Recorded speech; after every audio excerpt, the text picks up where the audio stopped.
మనం బైబిల్లో లూకాసు వార్త 10వ అధ్యాయానికి వెళితే అక్కడ ఒక ఆయన ఏమండి కొర ప్రాణంతో రోడ్డు పక్కన పాడేసేసి వెళ్ళిపోయారు. అలా పాడేసి వెళ్ళిపోయినోడు కొర ప్రాణంతో కొట్టుకుంటున్నాడు, ఇక చావా రేవా అన్నట్టు అనమాట.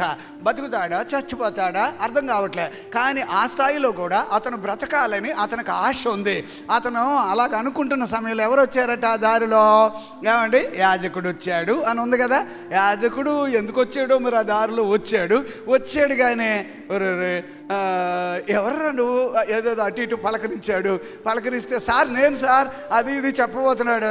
సరే నాన్న నువ్వు ఏమనుకోవద్దు, నాకు ఇప్పుడు అర్జెంట్ పని ఉన్నది, నేను వెళ్ళాలి, కొంచెం లేట్ అయితే అక్కడ దేవుని మందిరంలో పని ఆగిపోద్ది అని అతను పట్టించుకోలేదట, వెళ్ళిపోయాడట. ఆ తర్వాత ఎవరు వచ్చాడట? లేవీయుడు వచ్చాడట. లేవీయుడు వస్తే అతను ఏంటంటే పట్టించుకుంటాడు. ఎలాగంటే నీ దగ్గర ఏమైనా ఉందా దాంతో హాస్పిటల్కి తీసుకెళ్తాడట, నీ దగ్గర ఏమైనా ఉంటే ఖర్చు పెడతాడట, అంటే కొంచెం నీ కోసం అటు ఇటు తిరుగుతాడు అంతేగాని బాబోయ్ ఆడి జోబులోంచి 5 పైసలు తీయడం ఆయన అర్థమైందా?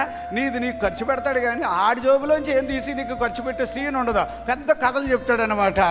ఆడొచ్చాడు, ఏమీ చేయలేదు. కానీ అదే దారిలో ఎవరు వచ్చారో తెలుసా? మంచి సమరయుడు వచ్చాడట. ఆయన ఇతను పట్టించుకోవాల్సినంత అవసరం లేదు, ఎందుకంటే ఆయన వేరే వీడు వేరే అట్లా.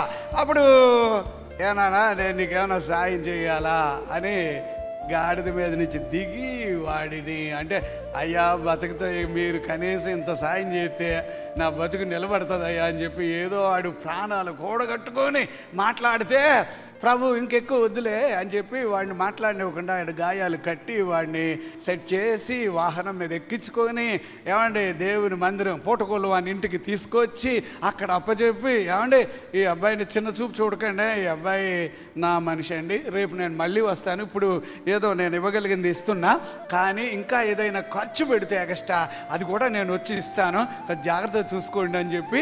ఏమండి అంటే ఇప్పుడు చూడండి, ఒక మనిషిని పట్టించుకున్నాడు అంటే రేపు అనే రోజు సరే ఇప్పుడు ఇతన్ని మంచి సమరయుడిగా అతన్ని పట్టించుకున్నాడు అనేది ఒక లెక్క. చూడ్డానికి వచ్చాడు, ఆడి స్థితి బాగోలేదు, నాకెందుకు వచ్చింది అని అతన్ని చెప్పాతపనే అని వదిలేసి వెళ్ళిపోకుండా లేదు నాన్న మాటలు ఆపేసే కానీ అని ఆడి గాయాలు కట్టి ఆడిని తీసుకొని వెళ్ళి ఏం చేశాడట? ఏమండి పుట్టుకోలు వాని ఇంటికి తీసుకెళ్ళాడు కదా, రేపు ఎప్పుడో మళ్ళీ వస్తాడు. ఏమండి ఇప్పుడు మనల్ని మందిరానికి తీసుకొచ్చిన తర్వాత దేవుడు ఇక్కడి నుంచి టాటా బాయ్ చెప్పేవాడు కాదు, రేపు వస్తాడు. ఆయన రాగానే ఎగిరెగిరి లేడు పిల్లల గంతులేడా, ఎంత సంతోషం.